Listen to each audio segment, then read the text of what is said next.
Hey guys, this is God of Politics, and welcome back to a brand new video. But before we get started with this video, please like this video and subscribe to the channel. Also follow me on Twitter and join the Discord. Those are both linked down in the description. But in today's video, I do want to talk about the possibility of President Donald Trump running again in 2024. Now, as everybody knows, he lost this election and Joe Biden will be inaugurated on January 20th of this new year. But Donald Trump is still constitutionally eligible to run again in 2024.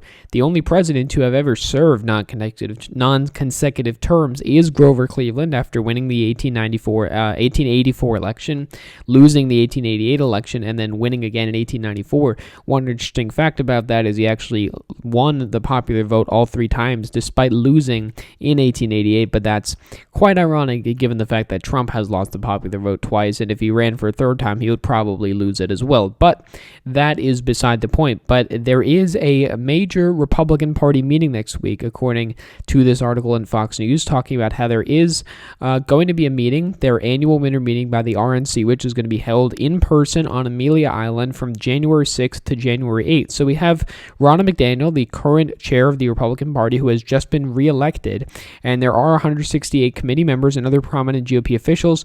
And it will be an opportunity for some of the potential contenders for the next Republican presidential nomination to make friends and build bonds with the party's top activists, fundraisers, and rainmakers. And it says top in the list of possible White House hopefuls at the confine will be President Trump, who is scheduled to address the crowd on the second day of the gathering.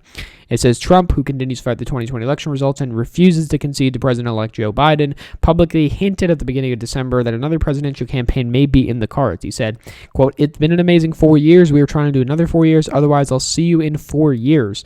Yeah, the president told supporters at a White House holiday. 4 RNC members, 2 GOP sources who attended the function confirmed the president's comments to Fox News. So I would predict definitely that Donald Trump would run again. He does seem to very much like the job of being president, given how upset he is that he lost the presidential election fair and square. There was no fraud that would change any of these results, but he still says there is, and I think he does like to be president, and I think he would like to run again, especially given that he lost to a candidate that he sees as not very good in Joe Biden. And I do think that he will run again. You can mark it down now. I think that unless something very crazy happens, he is going to run again. I mean, he is quite old, and maybe he doesn't want to run again when he's going to be, around 78 by then, which would be Joe Biden's current age. But I do still think that he will end up running. And it also says that Joe Biden is scheduled to speak that day after a joint session of Congress is widely expected to certify Biden's 306 to 232 electoral college victory. So, assuming he speaks on the second day, that'll be January 7th. So we've got a lot of things coming up. We've got the Georgia runoffs on January 5th, the Congress meeting for their certification of Joe Biden's victory, and then on January 7th, we'll have Trump speaking at this meeting for the RNC, so we'll see what he actually has to say. And we also have Vice President Mike Pence, who's going to be speaking. We also have other people such as Nikki Haley, Tom Cotton, Ted Cruz, Josh Hawley, Tim Scott, Marco Rubio, Rick Scott, Ron DeSantis, and Kristi Noem. And a lot of these names have been getting a lot of talk lately, specifically Josh Hawley, who has said that he will object to the electors in the joint session of Congress. Not that it's going to do anything, but he is going to excite the base doing that. He's also come out in support of $2,000, which doesn't look like it's going to materialize into an actual bill that's going to pass the Senate, but he has been in support of it. So you can say that he's been very populist so far, but I don't think that it's going to matter in terms of his presidential bid that he can hope to win, because I can't see anybody beating Donald Trump if he were to end up running. Donald Trump, if he ran, would certainly win the primary. It says Trump has made it clear that he intends to stay very involved in Republican Party politics after he leaves the White House on January 20th.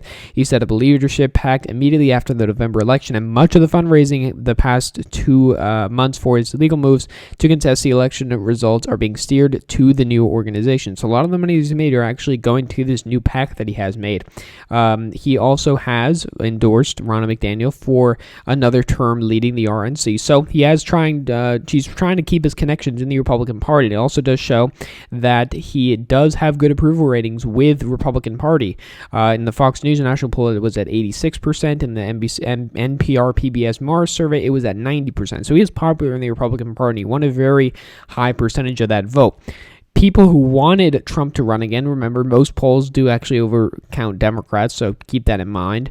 Only 37% of people want him to run again, but that's only 79% of Trump supporters. So maybe that's a little bit lower than you might think, but again, 80% of Trump voters, 70% of Republicans. That is a pretty high percentage for someone going into the primary. So overall, it's looking like Donald Trump is in quite a strong position, at least for the primary, if he decides that he wants to run again. And again, I do think he will run. I can't see much of a scenario in which he doesn't run, and if he does run, I can't see any scenario where he loses the primary. That would just be completely unheard of. It's like an incumbent losing a primary, which has not happened in a very, very long time. It almost happened in 1988, and it almost happened in 1980 as well with Jimmy Carter, but has not actually happened in a long time, and Donald Trump won't even be an incumbent anymore. He would just be a former president. But, Donald Trump's going to have a lot of issues, and the first issue is going to be his approval rating. He is not that popular of a president, and he has really never been that popular of a president, so it's going to be difficult for him to mount another successful run like he was in 2016, because 2016, he had the fact that he was running against a very bad candidate on the Democratic side. I think that if Bernie Sanders had been the nominee for the Democrats, he would have won, and I think that if any other Republican nominee had been the candidate other than Donald Trump, they would have beat Hillary Clinton by a larger margin than Donald Trump did. That's how bad of a candidate Hillary Clinton was, and also how bad of a candidate Donald Trump was. And it was shown this year when Joe Biden, who wasn't that great of a candidate, beat Donald Trump, who lost the election. So his approval rating is the first problem. He has really not been able to make himself more popular. He still panders to that base, and that base is giving him that solid support that will be completely unwavering for him. But other than that, it's going to be very difficult for him to get support, and that's what happened in this election. Another thing that you might see if he decides to run again is an acceleration of a lot of these shifts, and you can see from the trend map, you just see completely conflicting trends, and there's an explanation and reasoning for all of these trends. It's no evidence of fraud like some very disingenuous people are claiming, but you can see here a very consistent trend, and that is pretty much all the suburbs have trended towards the Democratic Party. The suburbs that trended the most were the Atlanta suburbs. You also had the Minneapolis suburbs, the Denver suburbs, the Detroit suburbs, the Chicago suburbs, the Virginia suburbs out here near Washington, D.C., as well as pretty much all of the Northeast. I mean, this is just remarkable. If we want to look at the trend in the Northeast here, it is just absolutely remarkable to see how much this area trended towards the Democrats, as well as Eastern Pennsylvania. And you would see an acceleration of those trends, particularly in the suburban areas. So what would this mean? Well, a state like North Carolina with a lot of suburbs, I think, could flip to Joe Biden in 2024.